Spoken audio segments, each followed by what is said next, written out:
নারে তাকবীর।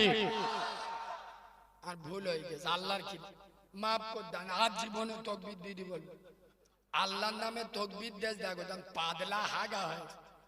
আর এরা রাজনীতির মিছিলি গেলি শয়তানও চিনতে পারে না, বা আলাদা বোতল মেরেছ তো ইনকিলাব আমরা খাবো তোমরা বাদ, যদি করো প্রতিবাদ ধরে থাকবে মুন্ডু ও মুখস্থ। আচ্ছা আচ্ছা, আর আল্লাহর নামে তাকবীর দিচ্ছে দেখো। এই বাবা সাগরের ইতিহাস করে দেন একবার, মরণ তাকবীর দিতে হবে। কি তাকবীর? মরণ তাকবীর বোঝো? খালি বললে হ্যাঁ, আমি যেই নারাই তাকবীর বলবো এমন জোরে আল্লাহু আকবার বলবে টুটি শিরা ছিঁড়ে মরে যাবে, কবরে যাবে।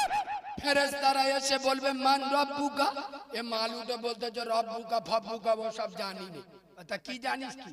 বলে এক্ষুনি আল্লাহ বলতে গিয়ে টুটি পেটে মরি গেছে। আল্লাহ খুশি হবে না হবে না?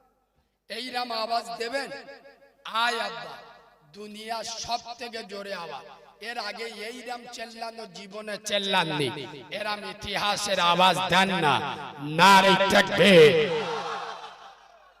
ছাগল খাওয়া আওয়াজ বেইরে, গরুকে গো আওয়াজ এখন বের হয়, আর একটু ঝেড়ে মারে নারে তাকবীর। এইবার হেভি হয়, আমার চোখ বুলু হয়ে গেছে।